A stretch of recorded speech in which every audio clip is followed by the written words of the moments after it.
If tomorrow all the things were gone, I'd work for all my life, and I had to start again, just my children and my wife.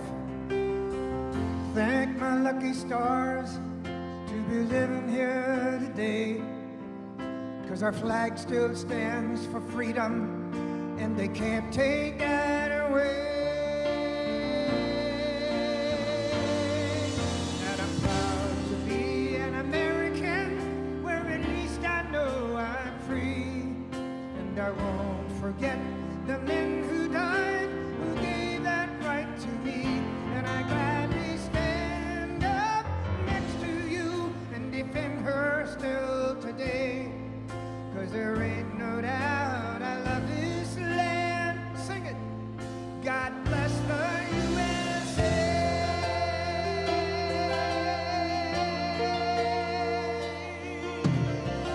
Yeah.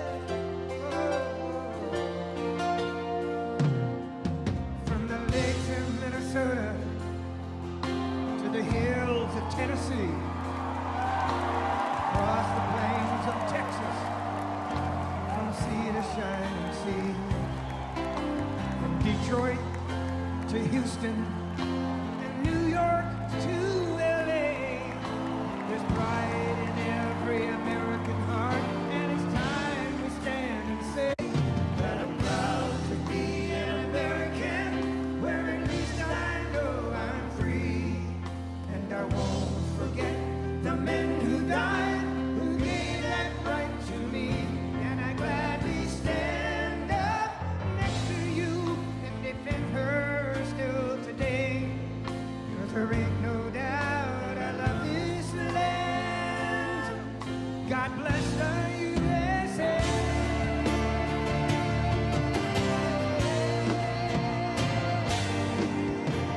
And I'm proud to be an American, where at least I know I'm free. And I won't forget the men who died, who gave that right to me. And I gladly stand up next to you and defend her still today. 'Cause there ain't no doubt I love this land. God bless the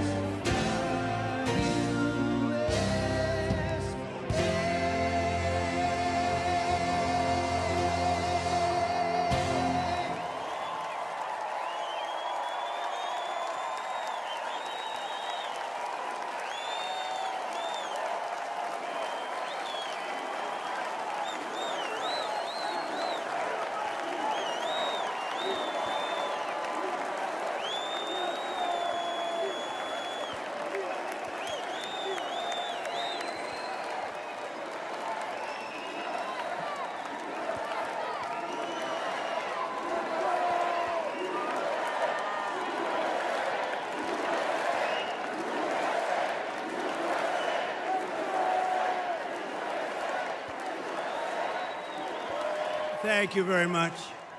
Thank you very, very much. Wow. And thank you, Dana. Thank you, Kid Rock, sometimes referred to as Bob. And thank you, Lee, right from the beginning. Thank you very much. What a talent. What a beautiful, beautiful soul. Thank you. Friends, delegates, and fellow citizens, I stand before you this evening with a message of confidence, strength, and hope. 4 months from now, we will have an incredible victory, and we will begin the 4 greatest years in the history of our country. Together, we will launch a new era of safety, prosperity, and freedom for citizens of every race, religion, color, and creed.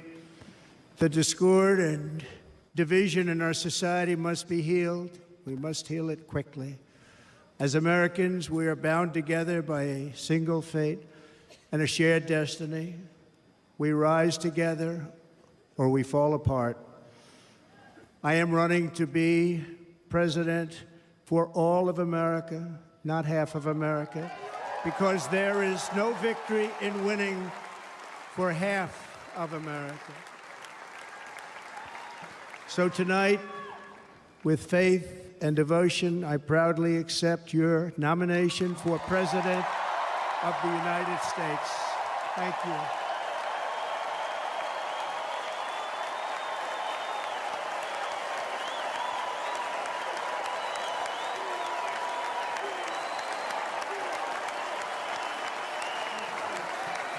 Thank you.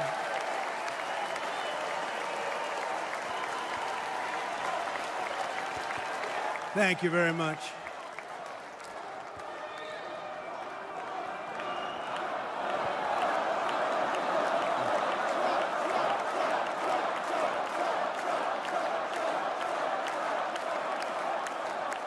Thank you very much. And we will do it right. We're going to do it right. Let me begin this evening by expressing my gratitude to the American people for your outpouring of love and support following the assassination attempt at my rally on Saturday.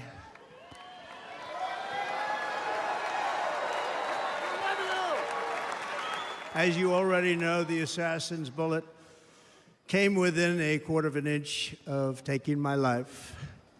So many people have asked me, what happened? Tell us what happened, please.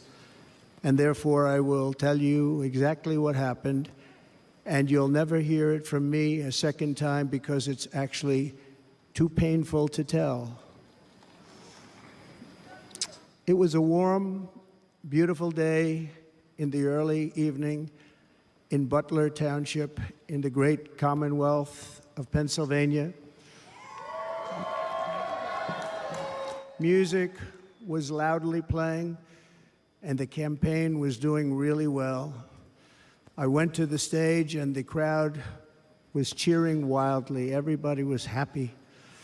I began speaking very strongly, powerfully, and happily, because I was discussing the great job my administration did on immigration at the southern border. We were very proud of it.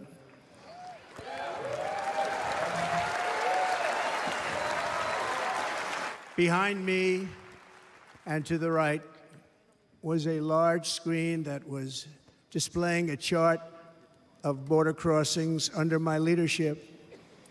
The numbers were absolutely amazing.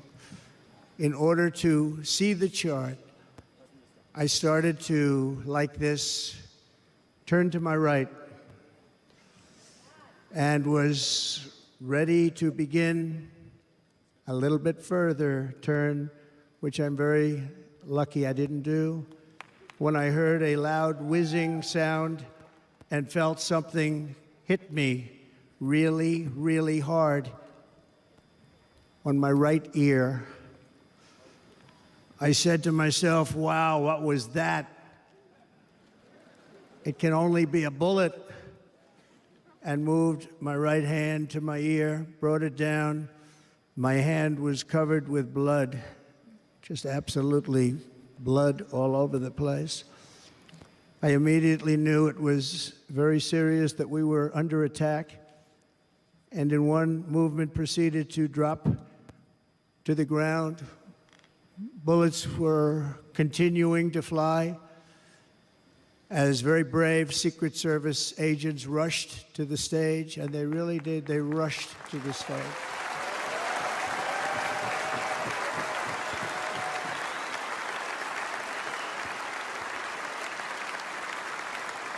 These are great people at great risk, I will tell you, and pounced on top of me so that I would be protected. There was blood pouring everywhere, and yet, in a certain way, I felt very safe because I had God on my side. I felt that.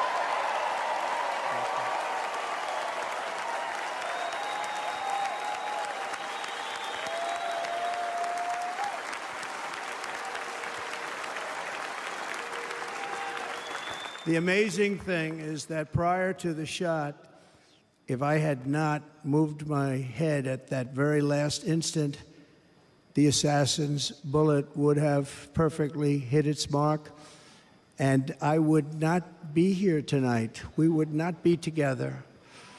The most incredible aspect of what took place on that terrible evening in the fading sun was actually seen later. In almost all cases, as you probably know, and when even a single bullet is fired, just a single bullet, and we had many bullets that were being fired, crowds run for the exits or stampede, but not in this case. It's very unusual.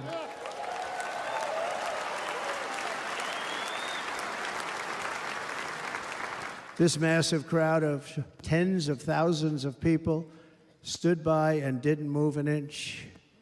In fact, many of them bravely but automatically stood up looking for where the sniper would be. They knew immediately it was a sniper, and then began pointing at him. You can see that if you look at the group behind me. That was just a small group compared to what was in front. Nobody ran, and by not stampeding, many lives were saved. But that isn't the reason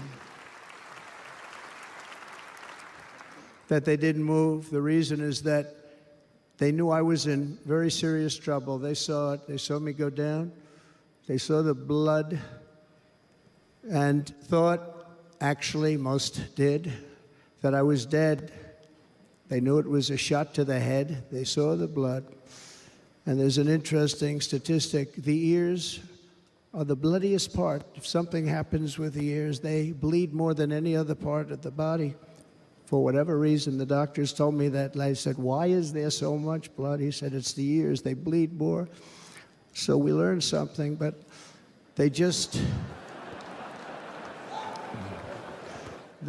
this beautiful crowd, they didn't want to leave me. They knew I was in trouble. They didn't want to leave me. And you can see that love written all over their faces. Incredible people. They're incredible people. Bullets were flying over us, yet I felt serene. But now the Secret Service agents were putting themselves in peril. They were in very dangerous territory. Bullets were flying right over them, missing them by a very small amount of inches. And then it all stopped. Our Secret Service sniper, from a much greater distance and with only one bullet used, took the assassin's life, took him out.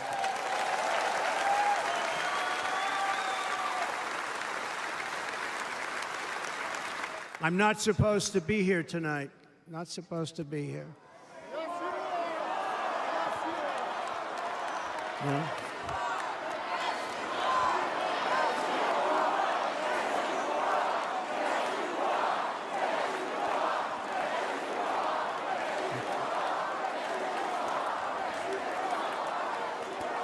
Thank you.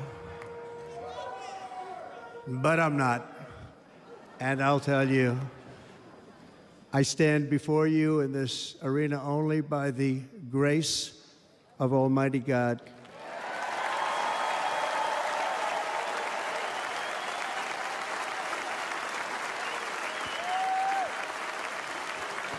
In watching the reports over the last few days, many people say it was a providential moment. Probably was. When I rose surrounded by Secret Service, the crowd was confused because they thought I was dead, and there was great, great sorrow. I could see that on their faces as I looked out. They didn't know I was looking out. They thought it was over. But I could see it, and I wanted to do something to let them know I was okay. I raised my right arm, looked at the thousands and thousands of people that were breathlessly waiting, and started shouting, "Fight, fight, fight."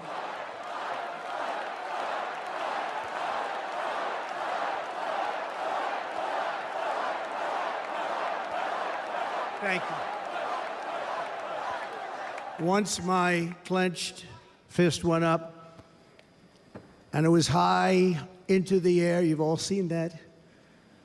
The crowd realized I was okay and roared with pride for our country like no crowd I have ever heard before.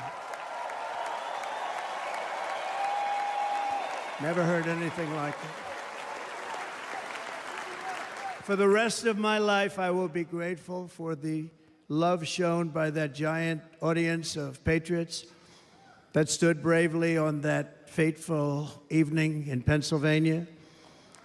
Tragically, the shooter claimed the life of one of our fellow Americans, Corey Comparator. Unbelievable person, everybody tells me. Unbelievable. And seriously wounded, two other great warriors, spoke to them today, David Dutch and James Copenhaver, two great people. I also spoke to all three families of these tremendous people. Our love and prayers are with them and always will be. We're never going to forget them. They came for a great rally. They were serious Trumpsters, I want to tell you. They were serious Trumpsters and still are. But Corey, unfortunately, we have to use the past tense. He was incredible. He was a highly respected former fire chief, respected by everybody. Was accompanied by his wife, Helen, incredible woman. I spoke to her today, devastated, and two precious daughters. He lost his life selflessly acting as a human shield to protect them from flying bullets. He went right over the top of them and was hit. What a fine man he was.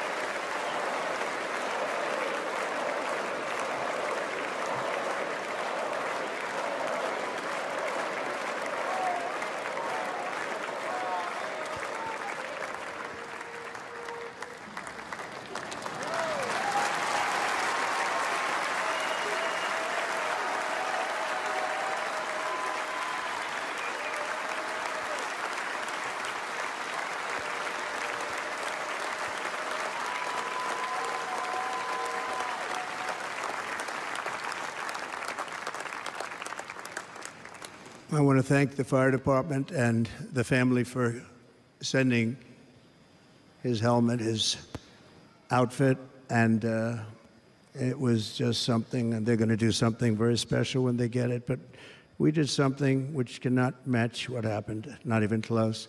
But I am very proud to say that over the past few days, we've raised $6.3 million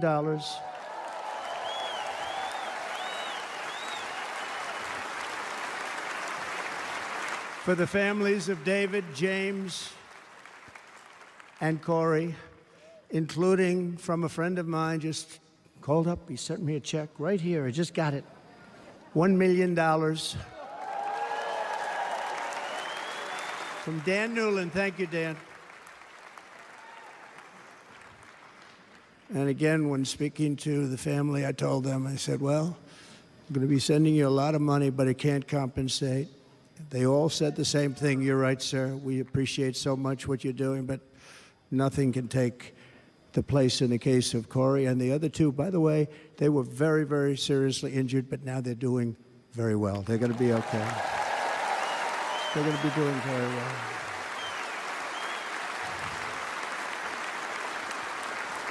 They're warriors. So now I ask that we observe a moment of silence in honor of our friend Corey.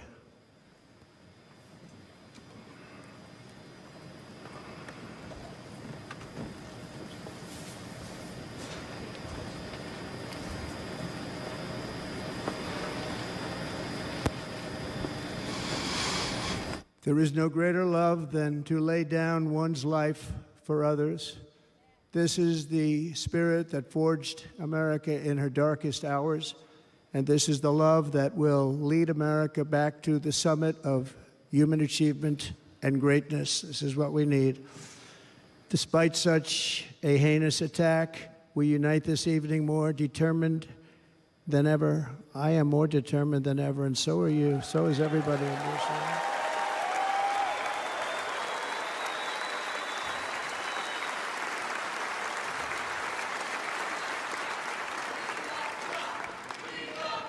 Thank you.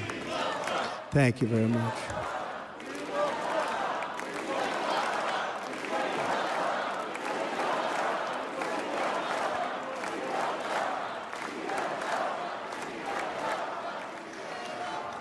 Our resolve is unbroken and our purpose is unchanged to deliver a government that serves the American people better than ever before. Nothing will stop me in this mission because our vision is righteous and our cause is pure. No matter what obstacle comes our way, we will not break, we will not bend, we will not back down, and I will never stop fighting for you, your family, and our magnificent country. Never.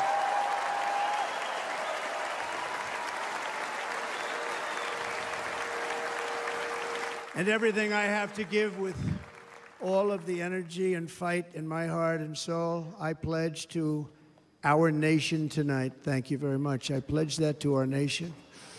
We're going to turn our nation around, and we're going to do it very quickly. Thank you.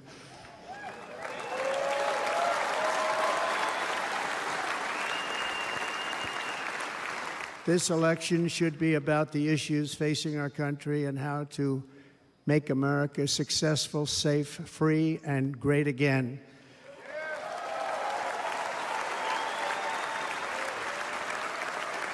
In an age when our politics too often divide us, now is the time to remember that we are all fellow citizens. We are one nation under God, indivisible, with liberty and justice for all.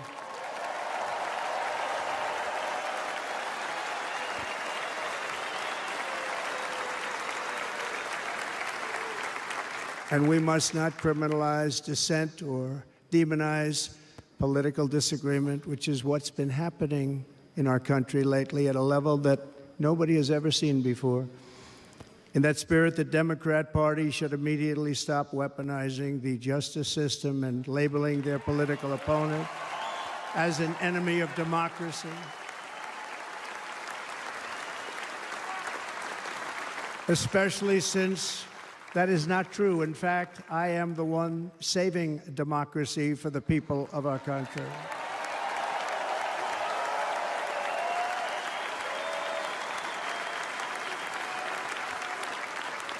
And very big news, as you probably just read, on Monday, a major ruling was handed down from a highly respected federal judge in Florida, Eileen Cannon, finding that the prosecutor and the fake documents case against me were totally unconstitutional, and the entire case was thrown out of court. With all of that publicity, thrown out of court. If Democrats want to unify our country, they should drop these partisan witch hunts, which I have been going through for approximately 8 years. And they should do that without delay and allow an election to proceed that is worthy of our people. We're going to win it anyway, but worthy of our people. On this journey, I am deeply honored to be joined by my amazing wife, Melania.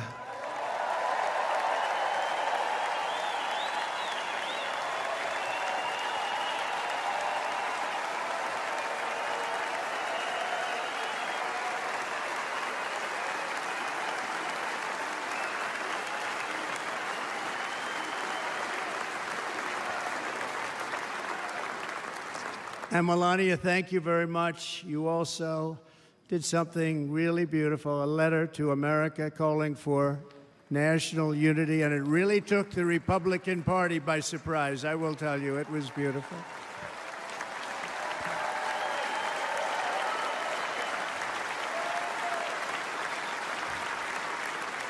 In fact, some very serious people said that we should take that letter and put it as part of the Republican platform. That would be an honor, wouldn't it? Right, Mr. Congressman? But it captivated so many, so I also want to thank my entire family for being here. Don, Kimberly, Ivanka and Jared, Eric and Lara, Tiffany and Michael, Barron. We love our Barron.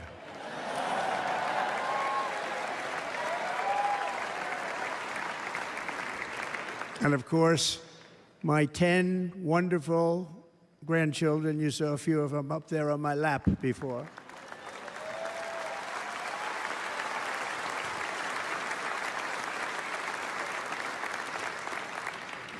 And how good was Dana? Was Dana good?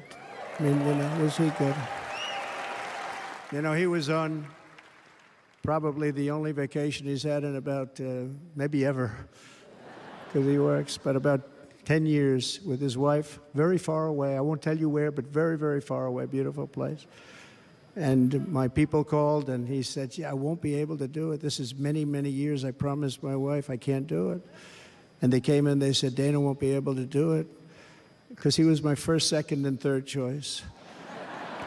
I said, well, that's too bad, but I understand he's away, and it's good. It's good for him.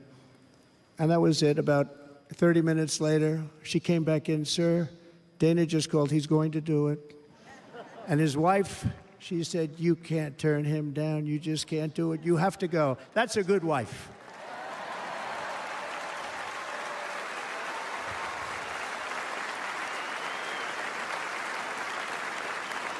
So he got on a plane. He got here a little while ago. Now he's going to get on the plane in a little while, and he's going to go back home to his wife. But they're great, and I just want to thank her and him and their whole family, because that's not easy. And Kid Rock, same thing. Called, he said, I want to be a part of it. I want to be a part, because, Kid does his great song, Big, Big Monster song. I had no idea. He became a friend of mine over the last 10 years. And he's amazing. Everyone loves him. I didn't even know how big he was. He has rallies, 35, 40,000 people he gets every time he goes out. I think he's making so much money, he doesn't know what the hell to do with it. You want to know? And then we have my other friend, and I've known him so long, and we took that song, and it was a big success, but we made that. I saw a chart of great songs to America. That was #1 on the chart recently, #1. So that's Lee Greenwood, a very special, beautiful person. He's a beautiful man. But they all wanted to be here. They called. And how about the Hulkster? How good was he? Is he up? Where is he? Boy, oh boy.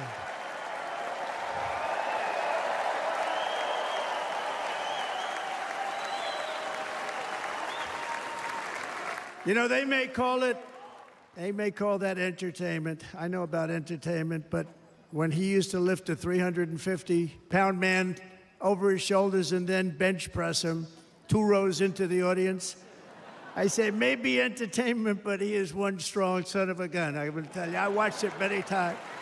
There aren't a lot of entertainers that can do that, right? You were fantastic. Thank you very much. Followed by Eric. What was that all about? Boy, that was good. I didn't want to really come up here.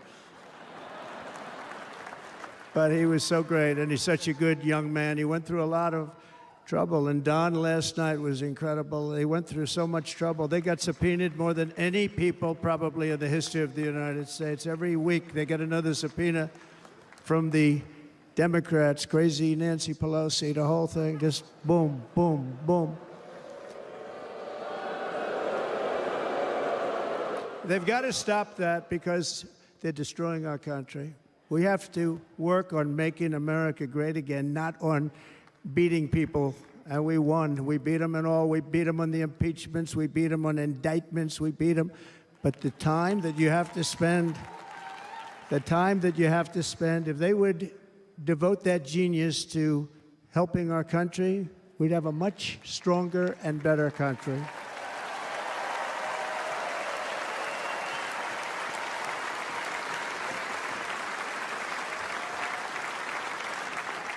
And Jason, the biggest star in country music. Jason, thank you for being here. Jason, thank you very much. Jason Aldean, he's good. I like his wife even better, by the way. She's here. Thank you, Jason.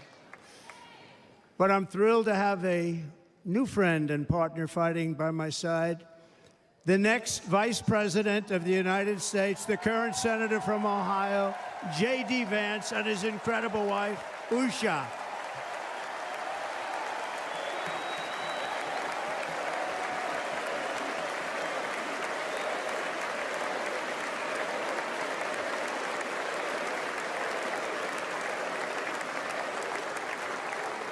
He's going to be a great Vice President. He's going to be great. He'll be with this country and with this movement, greatest movement in the history of our country, Make America Great Again. When they criticize it, they say, we're going to try and stop MAGA. I said, MAGA is Make America Great Again. What are you going to stop? There's nothing to stop. Then they say, oh, that's right. It's very tough to fight it. And all of the people that did try and fight it have failed. But he's going to be with us for a long time, and it was an honor to select him. Great, great student at Yale. His wife was a great student at Yale. They met at Yale. These are two smart people. So, J.D., you're going to be doing this for a long time. Enjoy the ride.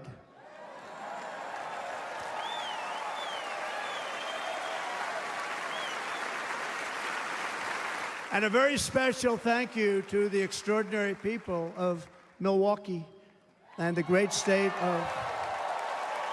Oh, there they are. There they are. You are so easy to spot. And Green Bay's going to have a good team this year, right? They're going to have a good team. They're going to have a good team. Most of the audience doesn't like it, but it's true. You're going to have a very good team this year. And by the way, Wisconsin, we are spending over $250 million here creating jobs and other economic development all over the place. So I hope you will remember this in November and give us your vote. I am trying to buy your vote. I'll be honest about that.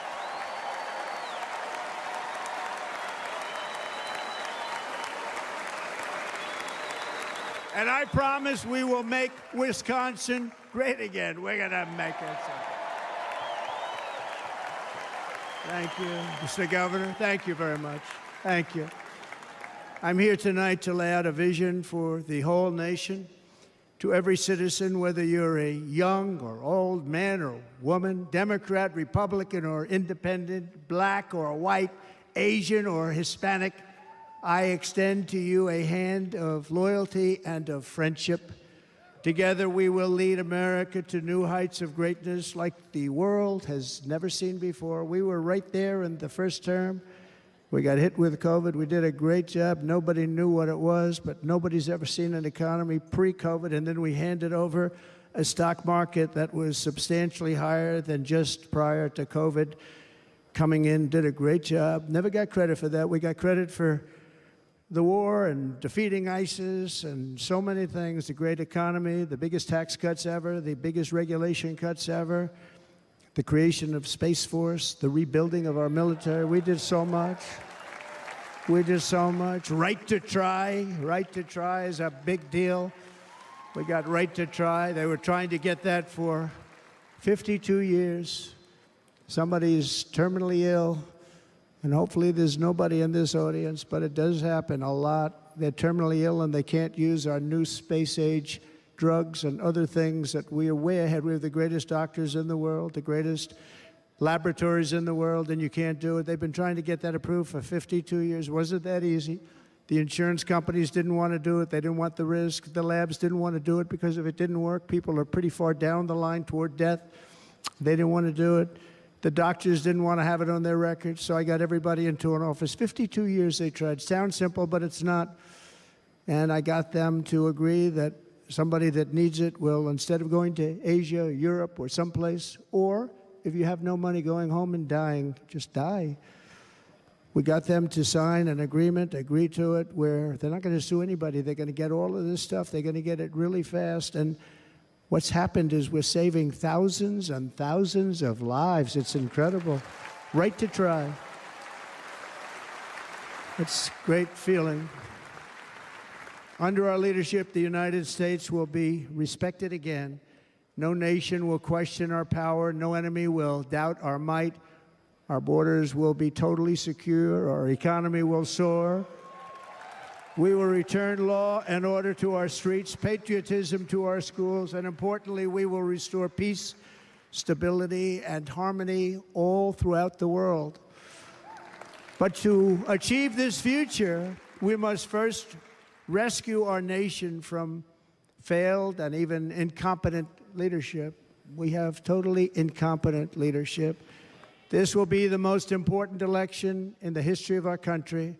Under the current administration, we are indeed a nation in decline.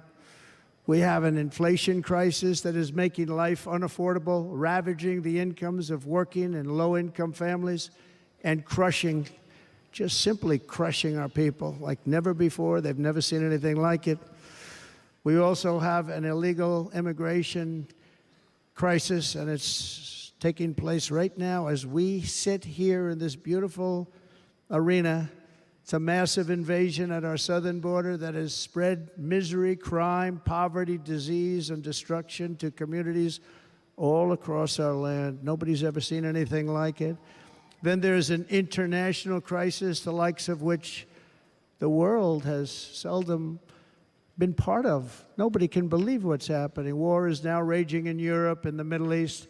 A growing specter of conflict hangs over Taiwan, Korea, the Philippines, and all of Asia.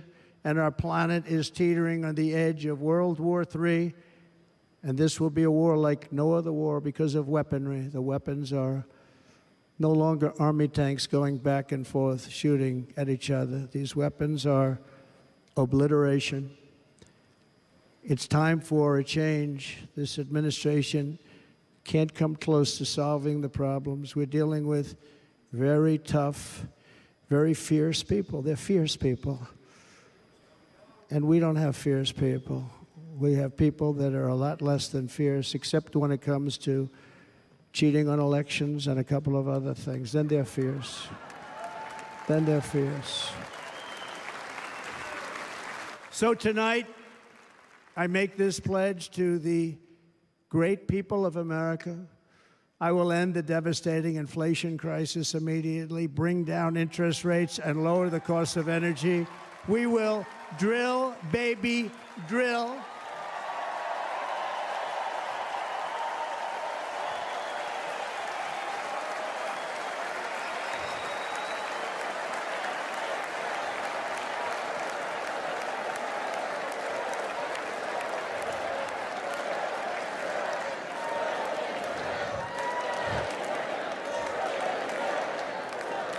Can you believe what they're doing?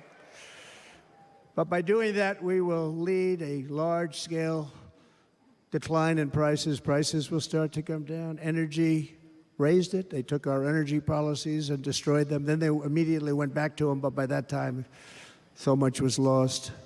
But we will do it at levels that nobody's ever seen before, and we'll end lots of different things. We'll start paying off debt and start lowering taxes even further. We gave you the largest tax cut. We'll do it more. You know, people don't realize I brought taxes way down, way down, and yet we took in more revenues the following year than we did when the tax rate was much higher. Most people said, how did you do that? Because it was incentive. Everybody was coming to the country. They were bringing back billions and billions of dollars into our country. The companies made it impossible to bring it back. The tax rate was too high, and the legal complications were far too great. I changed both of them, and hundreds of billions of dollars by Apple and so many other companies were brought back into our nation, and we had an economy the likes of which no nation had ever seen. China, we were beating them at levels that were incredible. And they know it. They know it. We'll do it again, but we'll do it even better. I will end the illegal immigration crisis by closing our border and finishing the wall, most of which I've already built.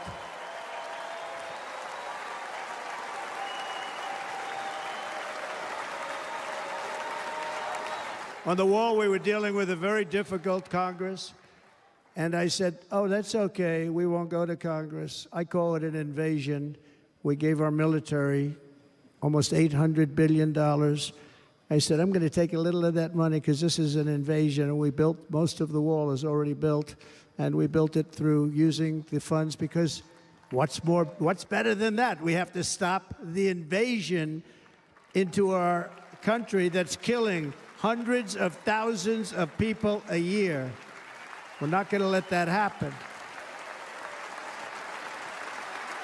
I will end every single international crisis that the current administration has created, including the horrible war with Russia and Ukraine, which would have never happened if I was president, and the war caused by the attack on Israel, which would have never happened if I was president. Iran was broke. Iran had no money. Now Iran has $250 billion. They made it all over the last 2.5 years. They were broke. I watched the other day on a show called Deface the Nation. Has anyone seen it? And they had a congressman who was a Democrat say, well, whether you like him or not, Iran was broke dealing with Trump. I told China and other countries, if you buy from Iran, we will not let you do any business in this country, and we will put tariffs on every product you do send in of 100% or more. And they said to me, well, I think that's about it. They weren't going to buy any oil. And they were ready to make a deal. Iran was going to make a deal with us. And then we had that horrible, horrible result that we'll never let happen again.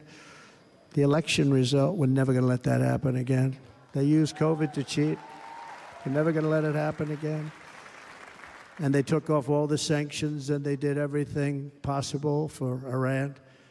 And now Iran is very close to having a nuclear weapon, which would have never happened. This is a shame what this administration, the damage that this administration has done. And I say it often, if you took the 10 worst presidents in the history of the United States, think of it, the 10 worst, added them up, they will not have done the damage that Biden has done. I'm only going to use the term once.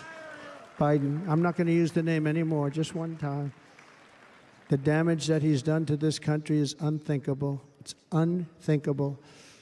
Together we will restore vision, strength, competence, and we're going to have a thing called common sense making most of our decisions, actually. It's all common sense. Just a few short years ago, under my presidency, we had the most secure border and best economy in the history of our country, in the history of the world. We had the greatest economy in the history of the world. We had never done anything like it. We were beating every country, including China, by leaps and bounds. Nobody had seen anything like it. We had no inflation, soaring incomes were going. Nobody can believe it. You can't believe what happened 4 years ago is happening now in reverse. And the world was at peace. Inflation has been a killer for our country. No matter what you make it doesn't matter because inflation is eating you alive. People that were putting away money, they were making great wages, the highest they've ever made, but they were putting away a lot of money. Now they are just being destroyed. They're not putting away anything. They're barely living. They're going into savings accounts. They're taking out their money to live because of inflation. Inflation, remember, it's called a country buster. You can go back to Germany from 100 years ago. You can go back to any country that suffered great inflation. We've suffered the worst inflation we've ever had. But go back and see what's happened to those countries. We've had the worst inflation we've ever had under this person. But in less than 4 years, our opponents have turned incredible success into unparalleled tragedy and failure. It's been a tremendous failure. Today, our cities are flooded with illegal aliens. Americans are being squeezed out of the labor force and their jobs are taken. And by the way, you know who's taking the jobs that are created? 107% of those jobs are taken by illegal aliens. And you know who's being hurt the most by millions of people pouring into our country? The black population and the Hispanic population, because they're taking the jobs from our black population, our Hispanic population, and they're also taking them from unions. The unions are suffering because of it. Thank you. Thank you. I like you too. Thank you very much. Inflation has wiped out the life savings of our citizens and forced the middle class into a state of depression and despair. That's what it is. It's despair and depression. We cannot and will not let this continue. Less than 4 years ago, we were a great nation, and we will soon be a great nation again. We're going to be a great nation again.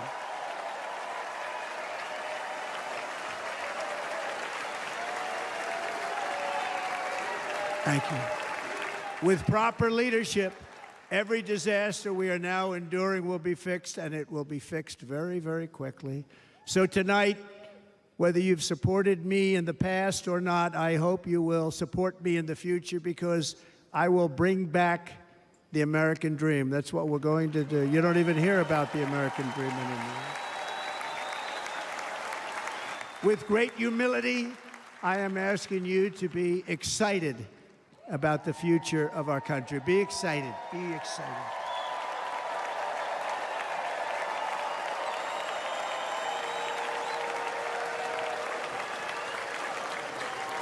And by the way, the news reports, look at all of those big networks. Look at them. They're all here. But every one of them has said this could be the most organized, best run, and most enthusiastic convention of either party that they've ever seen. Every single one.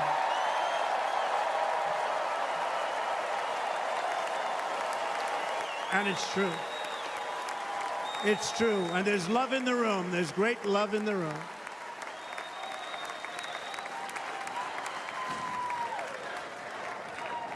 So I better finish strong. Otherwise, we'll blow it, and we can't let that happen.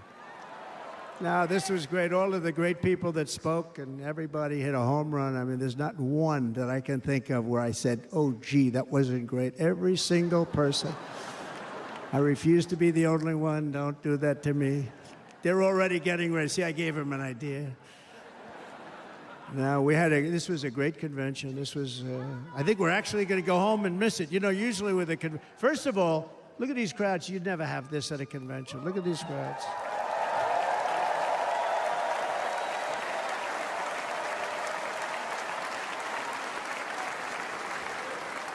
Love. It's about love. This week, the entire Republican Party has formally adopted an agenda for America's renewal, and you saw that agenda. And it's very short compared to the long, boring, meaningless agendas of the past, including the Democrats. They write these things that are hundreds of pages long, and they never read them after they're done. In their case, fortunately, they don't read them because they're pretty bad. It's a series of bold promises that we will swiftly implement when you give us a Republican House. And Mr. Speaker, thank you very much. We have our great Speaker of the House with us tonight. Mr. Speaker, thank you very much. Thank you. A Republican Senate. We have many senators here. And send me back to our beautiful White House just a few short months from now. We're talking about just months. It can't come fast enough. We have to get it done. First, we must get economic relief to our citizens. Starting on day one, we will drive down prices and make America affordable again. We have to make it affordable. It's not affordable. People can't live like this. Under this administration, our current administration, groceries are up 57%, gasoline is up 60% and 70%, mortgage rates have quadrupled.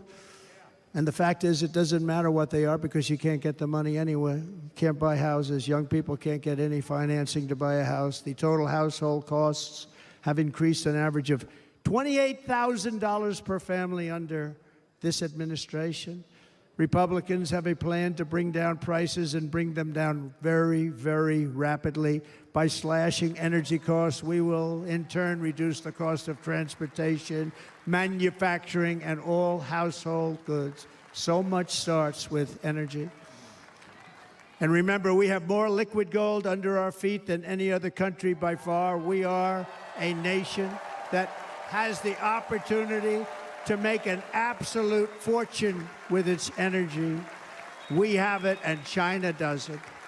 Under the Trump administration, just 3.5 years ago, we were energy independent, but soon we will actually be better than that. We will be energy dominant and supply not only ourselves, but we will supply the rest of the world with numbers that nobody has ever seen, and we will reduce our debt, $36 trillion. We will start reducing that, and we will also reduce your taxes still further. Next, and by the way, they want to raise your taxes 4 times, think of it. And all my life, I grew up watching politicians. I always loved politics. I guess I was on the other side. I'd watch and they were always talking about, we will give you a tax cut. We will give you a tax cut. My whole life, I was watching, I will give you a tax cut, right, Mr. Congressman? That's all they talked about. This is the only administration that said, we're going to raise your taxes by 4 times what you're paying now, and people are supposed to vote for them? I've never heard it. You're paying too much. We're going to reduce your taxes still further. We gave you the biggest one, as I said. We're going to give you more, and it's going to lead to tremendous growth. We want growth in our country. That's what's going to pay off our debt.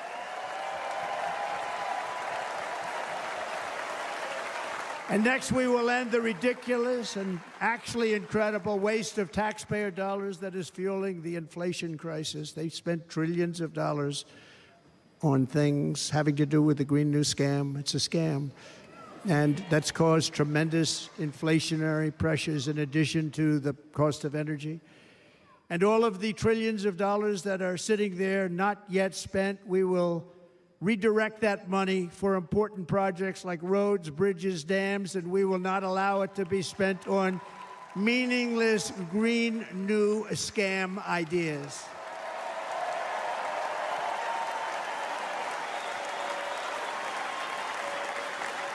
And I will end the electric vehicle mandate on day 1.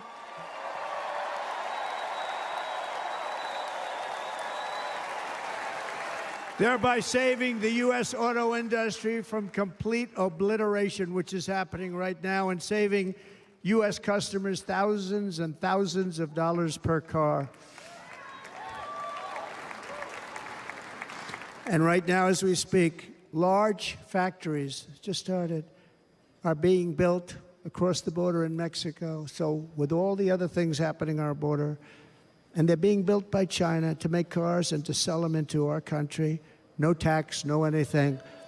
The United Auto Workers ought to be ashamed for allowing this to happen. And the leader of the United Auto Workers should be fired immediately. And every single auto worker, union and non-union, should be voting for Donald Trump, because we're going to bring back car manufacturing, and we're going to bring it back fast.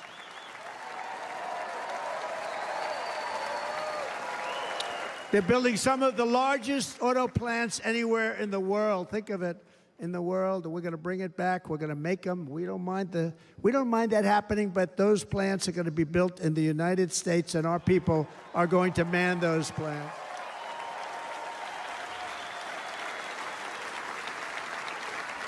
And if they don't agree with us, we'll put a tariff of approximately 100 to 200% on each car, and they will be unsellable in the United States. We have long been taken advantage of by other countries. And think of it, oftentimes these other countries are considered so-called allies. They've taken advantage of us for years. We lose jobs, we lose revenue, and they gain everything and wipe out our businesses, wipe out our people. I stopped it for 4 years. I stopped it, and we're really ready to make changes like nobody had seen before. And remember, USMCA, I got rid of NAFTA, the worst trade deal ever made, and replaced it with USMCA, which is, they say, the best trade deal ever made. Actually, probably the best trade deal was the deal I made with China, where they buy $50 billion worth of our product. They were buying nothing. They buy $50 billion worth. They had to. But I don't even talk about it because of COVID. I don't even mention it, frankly, because of what happened with the China virus.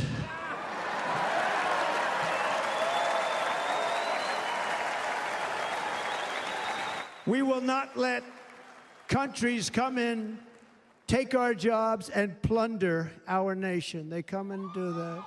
They plunder our nation. The way they will sell their product in America is to build it in America. Very simple. Build it in America and only in America.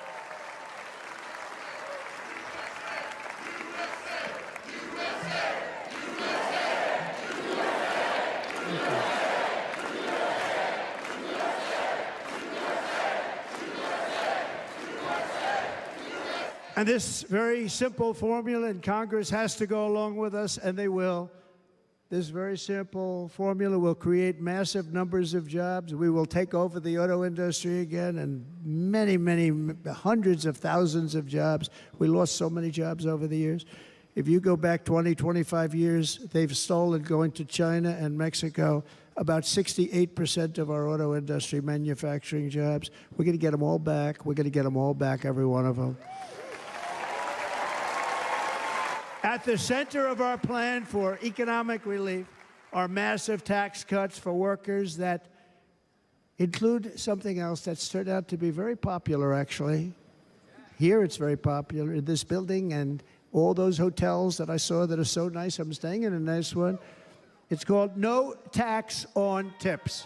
No tax on tips. No tax on tips.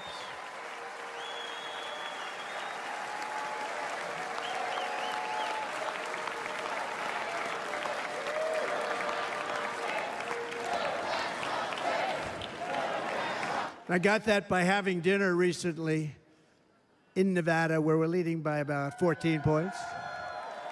Hello. I'll see you there very soon, everybody. And we're having dinner at a beautiful restaurant in the Trump building on the Strip, and it's a great building, and the waitress comes over. How's everything going? A really nice person. How's everything? Oh, sir, it's so tough. The government's after me all the time on tips, tips, tips. I said, well, they give you cash. Would they be able to find him? She said, actually, and I didn't know this, she said, very little cash is given. It's all put right on the check. And they come in and they take so much of our money, it's just ridiculous. And they don't believe anything we say. And they've just hired, as you know, 88,000 agents to go after him even more. And I said, this shows the level of my, most people go out, they hire consultants, they pay them millions of dollars. But I said to her, let me just ask you a question. Would you be happy if you had no tax on tips? She said, what a great idea. I got my information from a very smart waitress. That's better than spending millions of dollars. And everybody loves it. Waitresses and caddies and drivers and everybody. It's a large group of people that are being really hurt badly. They make money, let them keep their money. I'm going to protect Social Security and Medicare. Democrats are going to destroy Social Security and Medicare because all of these people, by the millions they're coming in, they're going to be on Social Security and Medicare and other things, and you're not able to afford it. They are destroying your Social Security and your Medicare. Under my plan, incomes will skyrocket, inflation will vanish completely, jobs will come roaring back, and the middle class will prosper like never, ever before, and we're going to do it very rapidly.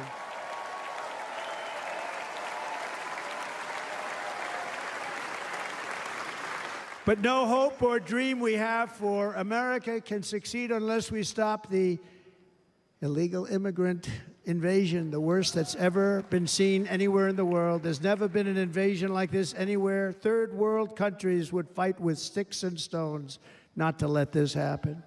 The invasion at our southern border, we will stop it, and we will stop it quickly. You heard Tom Homan yesterday. Tom Homan, put him in charge and just sit back and watch. Brandon Judd of Border Patrol, he's incredible. These guys, they really, their job is a lot easier if they don't have to do anything, but they want to. They're patriots. Brandon Judd, Border Patrol, ICE. ICE goes out. You have to see what ICE does with MS-13. You have these are probably the worst gang, and ICE goes in there. And I know a lot of people in these rows here, and they're very tough people, but they don't want to do this job. They'll go into a pack of MS-13 killers. They're the worst probably the worst gangs in the world. And we have thousands of them. I moved thousands and thousands out in my 4 years. We moved them out, and it was a pleasure. But ICE would go right into a pack of these killers, and you see fists flying, you see everything flying, and then they take them. They put them in a paddy wagon.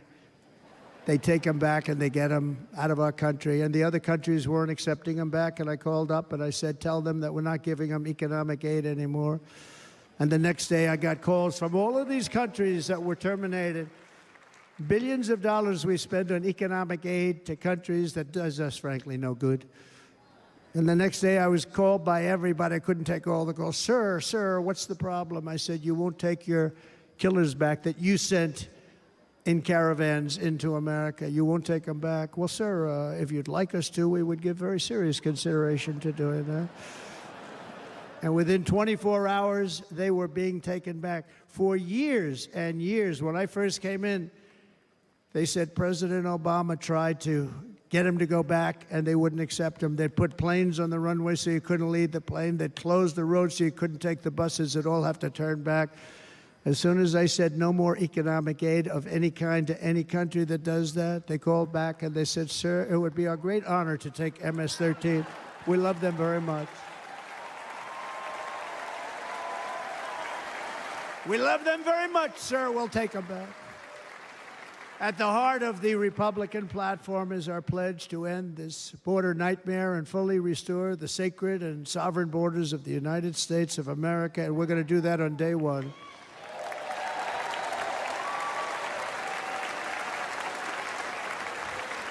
That means two things on day one, right? Drill, baby, drill, and close our borders.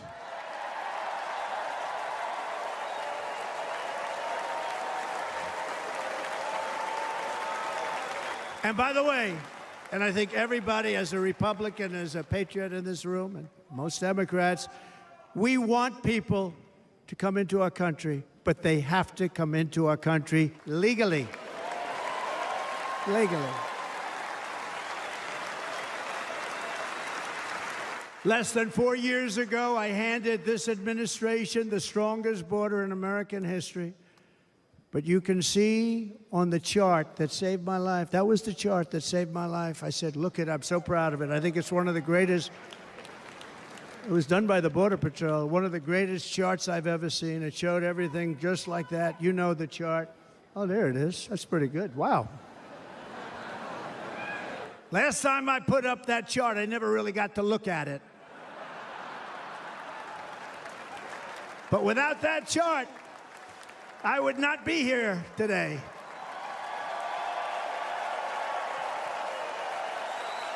Never got to look at it.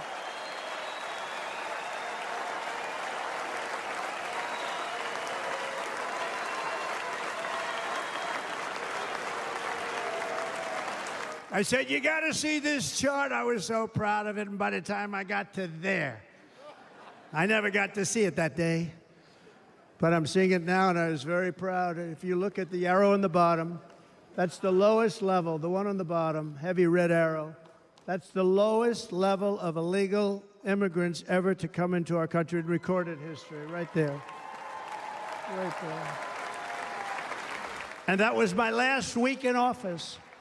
And then you see what happened after I left. Look at the rest. And if you go out a little bit further, it's getting to be a little bit old, but I love it anyway, right? But you can go much higher with those numbers. Look what happened right after that. The invasion began. We had the opposite. We stopped the invasion. But the invasion that we stopped was peanuts by comparison to what happened after I left. Look at what happened after I left. They took over our country. We ended all catch and release. We shut down asylum fraud. We stopped human trafficking and forged historic agreements to keep illegal aliens on foreign soil. We want them to stay on their soil. Under the Trump administration, if you came in illegally, you were apprehended immediately and you were deported. You went right back. The current administration terminated every single one of those great Trump policies that I put in place to seal the border. I wanted a sealed border. Again, come in, but come in legally. You know how unfair it is? So many people, hundreds of thousands of people have been working for years to come into our country. And now they see these people pour into our country at levels that are unprecedented, so unfair. And we're not going to do it. We're not going to stand for it. They suspended wall construction, ended remain in Mexico. We had a policy, remain in Mexico. You think that was easy to get from the Mexican government? But I said, you must give it to us. If you don't give it to us, there will be repercussions. And they gave it to us, but not easy. Canceled our Safe Third agreements, demolished Title 42, implemented nationwide catch and release. That's catch and release, where we catch them and release them into our country. We catch them and release them into Mexico. There's a slight difference. And took 93, this is the previous administration, 93 executive actions to throw open our border to the world. The entire world is pouring into our country because of this very foolish administration. The greatest invasion in history is taking place right here in our country. They are coming in from every corner of the earth, not just from South America, but from Africa, Asia, the Middle East. They're coming from everywhere. They're coming at levels that we've never seen before. It is an invasion indeed, and this administration does absolutely nothing to stop them. They're coming from prisons. They're coming from jails. They're coming from mental institutions and insane asylums. You know, the press is always on me because I say this. Has anyone seen Silence of the Lambs? The late, great Hannibal Lecter. He'd love to have you for dinner. That's insane asylums. They're emptying out their insane asylums. And terrorists are coming in at numbers that we've never seen before. Bad things are going to happen. Meanwhile, our crime rate is going up, while crime statistics all over the world are going down, because they're taking their criminals and they're putting them into our country. A certain country, and I happen to like the president of that country very much, but he's been getting great publicity because he's a wonderful shepherd of the country. He says how well the country's doing because their crime rate is down. And he said he's training all of these rough people. They're rough. He's training them. And I've been reading about this for 2 years. I think, oh, that's wonderful. Let's take a look at it. But then I realized he's not training them. He's sending all of his criminals, his drug dealers, his people that are in jails, he's sending them all to the United States. And he's different in that he doesn't say that. He's trying to convince everybody what a wonderful job he does in running the country. Well, he doesn't do a wonderful job. And by the way, if I ran one of the countries, many countries from all over, I would be worse than any of them. I would have had the place totally emptied out already.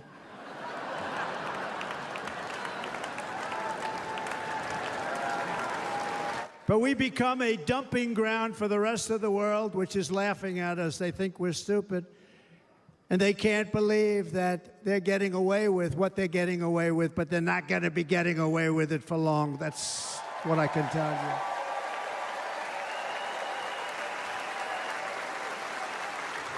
you. In Venezuela, Caracas, high crime. Caracas, Venezuela, really a dangerous place, but not anymore. Because in Venezuela, crime is down 72%. In fact, if they would ever win this election, I hate to even say that, we will have our next Republican convention in Venezuela because it will be safe. Our cities will be so unsafe, we will not be able to have it there. In El Salvador, murders are down by 70%. Why are they down? Now, he would have you convinced that because he's trained murderers to be wonderful people. No. They're down because they're sending their murderers to the United States of America. This is going to be very bad. And bad things are going to happen, and you're seeing it happen all the time. That's why, to keep our families safe, the Republican platform promises to launch the largest deportation operation in the history of our country. Even larger than that of President Dwight D. Eisenhower from many years ago. You know, he was a moderate, but he believed very strongly in borders. He had the largest deportation operation we've ever had. Just recently, I spoke to the grieving mother of Jocelyn, Nungary, a wonderful woman. A precious 12-year-old girl from Houston who last month was tied up, assaulted, and strangled to death after walking to the convenience store just a block away from her house. Her body was dumped near the side of the road in a shallow creek, found by some onlookers who couldn't believe what they had witnessed. Charged with Jocelyn's heinous murder are 2 illegal aliens from Venezuela who came across our border, were in custody, and were then released into the country by this horrible, horrible administration that we have right now. I also met recently with the heartbroken mother and sister of Rachel Morin. Rachel was a 37-year-old mom of 5 beautiful children who was brutally raped and murdered while out on a run. She wanted to keep herself in good shape. It was very important to her. She was murdered. The monster responsible first killed another woman in El Salvador before he was led into America by the White House. This White House let them in. He then attacked a 9-year-old girl and her mother in a home invasion in Los Angeles before murdering Rachel in Maryland. Traveled all throughout the country, doing tremendous damage. Rachel's mother will never be the same. I spent time with her. She will never be the same. I've also met with the wonderful family of Laken Riley, the brilliant 22-year-old nursing student. She was so proud of being first in her class, who was out for a jog on the campus of the University of Georgia when she was assaulted, beaten, and horrifically killed. Yet another American life was stolen by a criminal alien set free by this administration. And these were incredible people we're talking about. These were incredible people who died. Tonight, America, this is my vow. I will not let these killers and criminals into our country.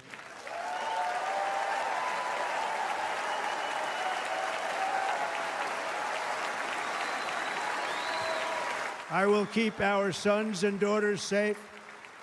As we bring security to our streets, we will help bring stability to the world.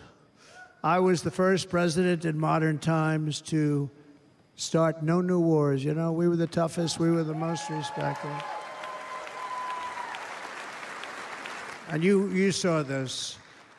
Hungry, strong country, run by a very powerful, tough leader. He's a tough guy. Press doesn't like him because he's tough. And he came out recently, they were asking him at an interview, the whole world is exploding. What's happening? What's going on?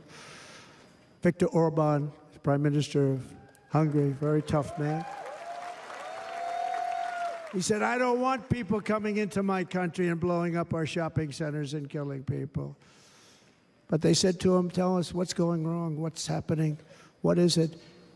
He said, there's only one way you're going to solve it. You got to bring President Trump back to the United States because he kept everybody at bay.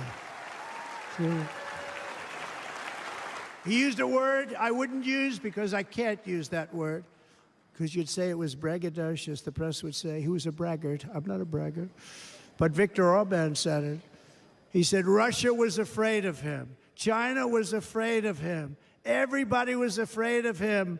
Nothing was going to happen. The whole world was at peace. And now the world is blowing up around us. All of these things that you read about were not going to happen. Under President Bush, Russia invaded Georgia. Under President Obama, Russia took Crimea. Under the current administration, Russia is after all of Ukraine. Under President Trump, Russia took nothing.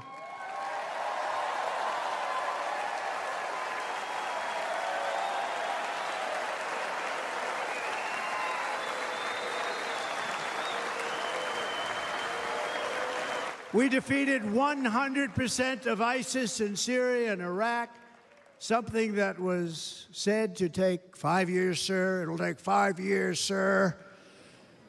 We did it in a matter of a couple of months. We have a great military. Our military is not woke. It's just some of the fools on top that are woke.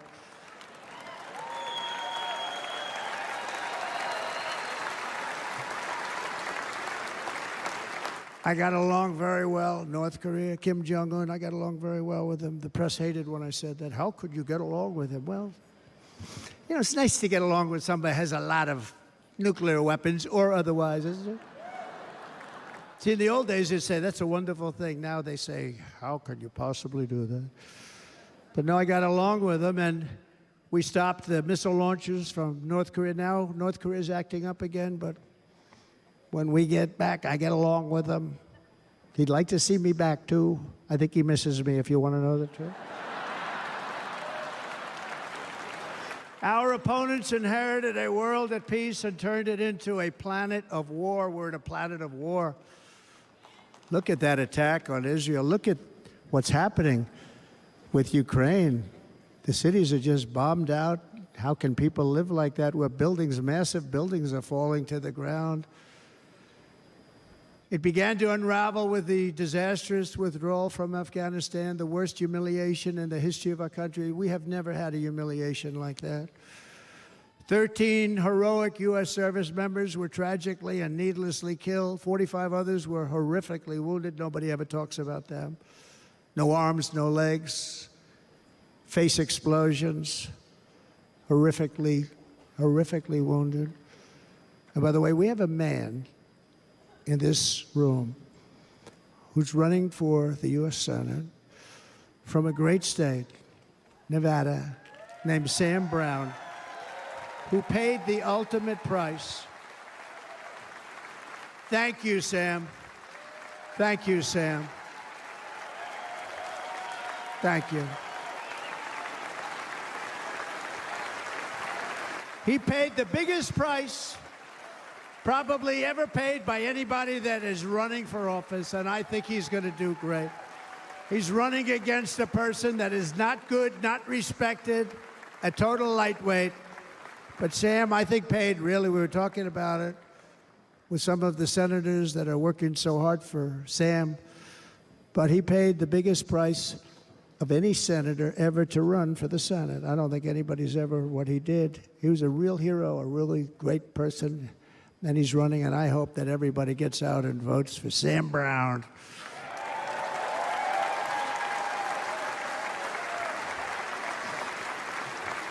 And we also left behind $85 billion worth of military equipment, along with many American citizens were left behind.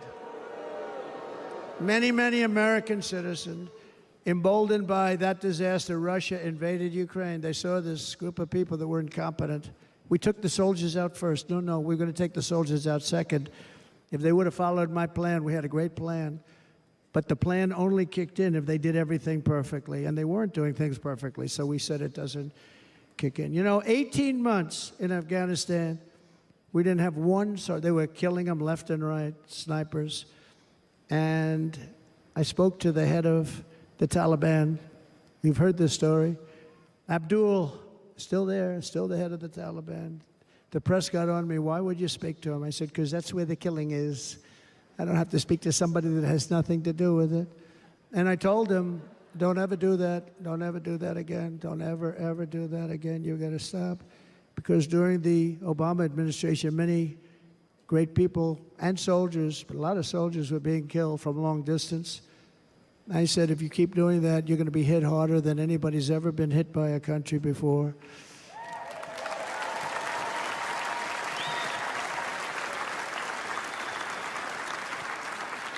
And he said, I understand, Your Excellency. He called me Your Excellency. I wonder if he calls the other guy Your Excellency. I doubt it. The other guy gave him everything. I mean, what kind of a deal was that? He walked out, gave him everything. Do you know that right now Afghanistan is one of the largest sellers of weapons in the world? They're selling the brand new, beautiful weapons that we gave them. But think of it, he actually said to me, but why do you show me a picture of my home? I said, you'll have to ask your people or one of your wives. But he could figure it out. And for 18 months, we had not one attack on an American soldier by the Taliban. 18 months.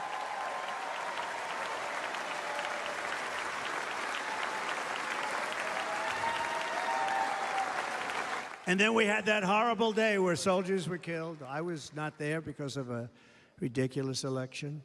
But we had that horrible attack. And they also gave up Bagram, one of the biggest bases anywhere in the world, air bases anywhere in the world, the longest runways, most powerful, hardened, thickened runways. We gave it up. And I liked it not because of Afghanistan. I liked it because of China. It's 1 hour away from where China makes their nuclear weapons.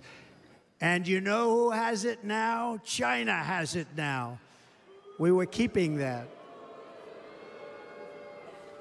And now China is likewise circling Taiwan, and Russian warships and nuclear submarines are operating 60 miles off the coast in Cuba. Do you know that? No, the press refuses to write about it. If that were me running this country and we had nuclear submarines in Cuba, I will tell you that headlines every day would be, what's wrong with our president? You don't even hear this. You're not hearing about this. Russia has nuclear submarines and warships 60 miles away, Mr. Congressman, from Miami, by the way, happens to be here. Correct? In Cuba. And that would not be stood for if it were somebody else. They don't want to mention it, but now maybe they will. And the entire world, I tell you this, we want our hostages back, and they better be back before I assume office, or you will be paying a very big price.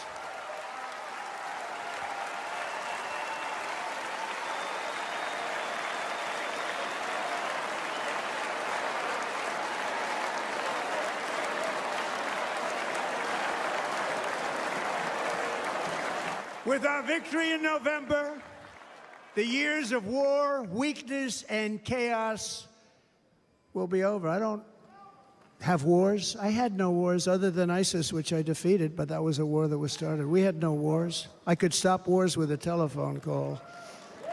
I could stop wars with just a telephone call. If properly stated, it would never start. We will replenish our military and build an Iron Dome missile defense system to ensure that no enemy can strike our homeland. And this great Iron Dome will be built entirely in the USA. We're going to build it in the USA. And Wisconsin, just like I gave you that massive ship contract, and you're doing a very nice job, Governor, right? Thank you, Governor. And they're doing a great job. In fact, I had a little design change, and we gave them a tremendous for essentially what we used to call destroyers. These are now the most beautiful. They look like yachts. I said, we have to take the bow, and we have to make it a little nicer and a little point at the top instead of a flat nose. And the people at the shipyard said, this guy sort of knows what he's doing. We have most beautiful ships, right, Governor? And everybody sitting over there. And it was a big contract that everybody wanted. I gave it to Wisconsin, but we're going to have a lot of that built right here in the state of Wisconsin and all other states. Israel has an Iron Dome. They have a missile defense system. 342 missiles were shot into Israel, and only one got through a little bit. It was badly wounded. It fell to the ground, but most of them are. And Ronald Reagan wanted this many years ago, but we really didn't have the technology many years ago. Remember, they called it Starship, spaceship, anything to mock him. But he was a very good president, very, very good. But now we have unbelievable technology.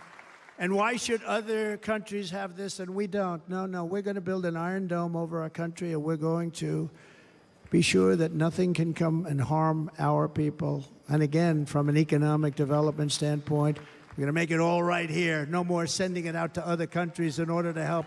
It's America first. America first. We will unleash the power of American innovation. And as we do, we will soon be on the verge of finding the cures to cancer, Alzheimer's disease, and many other diseases. We're going to get to the bottom of it. You remember this gentleman that I don't want to mention other than one time I had to, because when you say the 10 worst, I had to do it. I didn't want anybody to be confused. But this man said, we're going to find a cure to cancer. Nothing happened. We're going to get to the cure for cancer and Alzheimer's and so many other things. We're so close to doing something great. But we need a leader that will let it be done. We will not have men playing in women's sports. That will end immediately.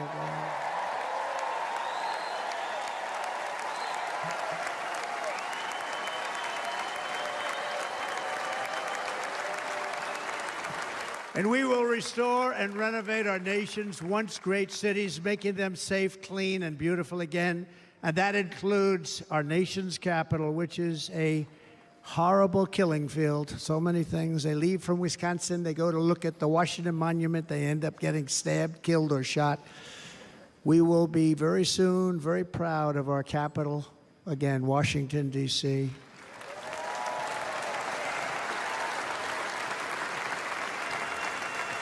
America is on the cusp of a new golden age, but we will have the courage to seize it. We're going to take it. We're going to make it a current. We're going to bring this into a golden age like never seen before. Remember this, China wants to do it. Japan wants to do it. All of these countries want to do it. We have to produce massive amounts of energy if we're going to produce the new.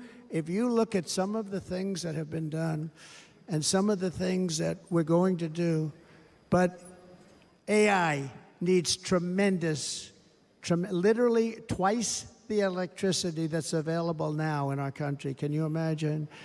But instead, we're spending places where they recharge electric cars. They built 8 chargers at a certain location toward the Midwest. 8 chargers for $9 billion. Think of them as a tank for filling up your gas. Think of it. They spent $9 billion on 8 chargers, 3 of which didn't work. And if you were going to do this all over our country, this crazy electric mandate, if you're going to do this all, and by the way, I'm all for electric. They have their application. But if somebody wants to buy a gas-powered car, gasoline-powered car, or a hybrid, they're going to be able to do it. And we're going to make that change on day 1.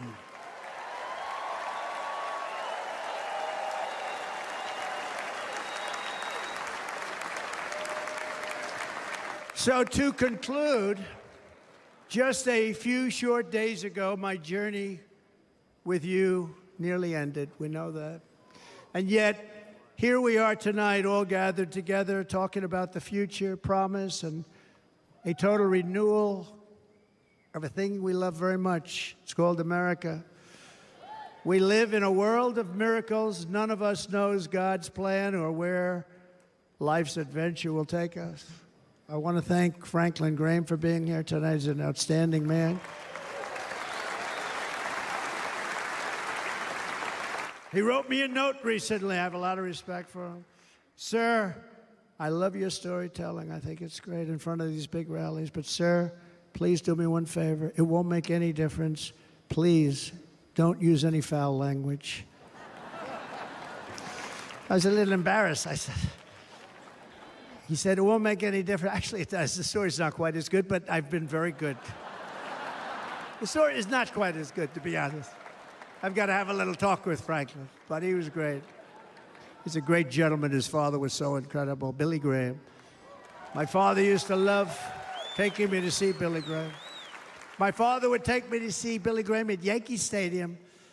He had the biggest rallies you've ever seen. He was a good rally guy, too. But he'd get up, and he was a fantastic guy. My father loved Billy Graham. But I love Franklin Graham. I think Franklin's been fantastic, and I'm working so hard to adhere to his note to me. I'm working hard on it, Franklin. But if the events of last Saturday make anything clear, it is that every single moment we have on earth is a gift from God.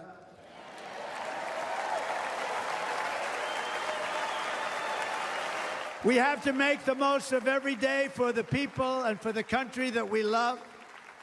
The attacker in Pennsylvania wanted to stop our movement, but the truth is the movement has never been about me. It has always been about you. It's your movement. It's the biggest movement in the history of our country by far. Can't be stopped. It can't be stopped. It has always been about the hardworking, patriotic citizens of America. For too long, our nation has settled for too little. We settled for too little. We've given everything to other nations, to other people. You have been told to lower your expectations and to accept less for your families. I am here tonight with the opposite message. Your expectations are not big enough. They're not big enough. It is time to start expecting and demanding the best leadership in the world, leadership that is bold, dynamic, relentless, and fearless. We can do that. We are Americans. Ambition is our heritage. Greatness is our birthright. But as long as our energies are spent fighting each other, our destiny will remain out of reach, and that's not acceptable. We must instead take that energy and use it to realize our country's true potential and write our own thrilling chapter of the American story. We can do it together. We will unite. We are going to come together, and success will bring us together.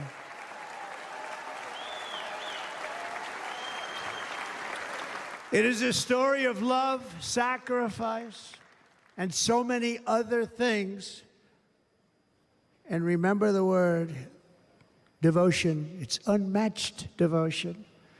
Our American ancestors crossed the Delaware, survived the icy winter at Valley Forge, and defeated a mighty empire to establish our cherished republic.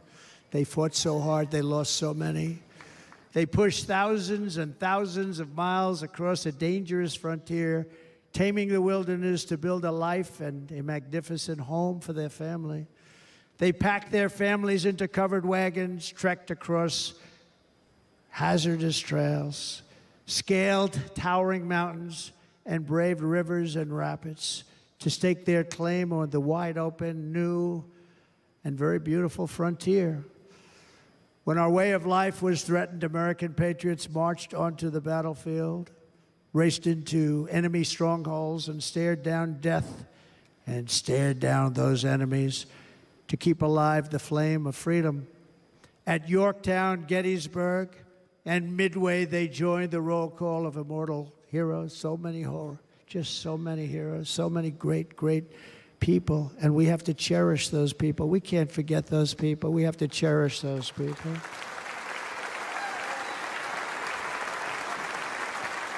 And building monuments to those great people is a good thing, not a bad thing. They saved our country. No challenge was too much. No hardship was too great. No enemy was too fierce.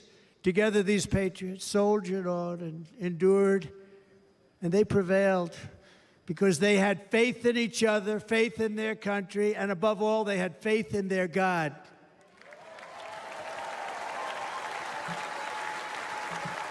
Just like our ancestors, we must now come together, rise above past differences. Any disagreements have to be put aside and go forward, united as one people, one nation, pledging allegiance to one great, beautiful, I think it's so beautiful, American flag. Tonight I ask for your partnership, for your support, and I am humbly asking for your vote. I want your vote. We're going to make our country great again. Every day I will strive to honor the trust you have placed in me, and I will never, ever let you down. I promise that. I will never let you down. To all of the forgotten men and women who have been neglected, abandoned, and left behind, you will be forgotten no longer. We will press forward, and together we will win, win, win.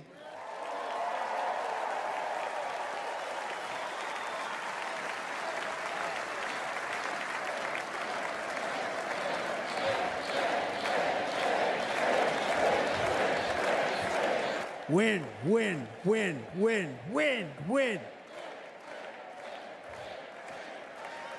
Nothing will sway us. Nothing will slow us, and no one will ever stop us.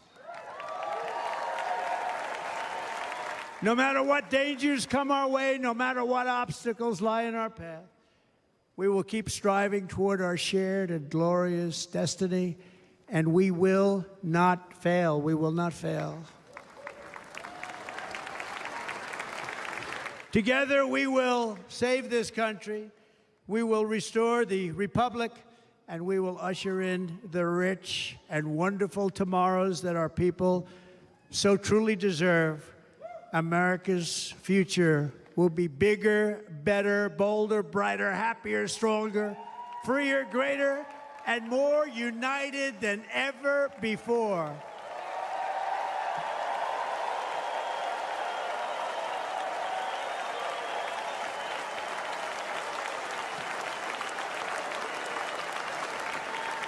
And quite simply put, we will very quickly make America great again.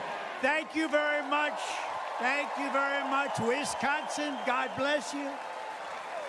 God bless you, Wisconsin, and God bless the United States of America, our great country. Thank you very much, everybody. Thank you.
shout.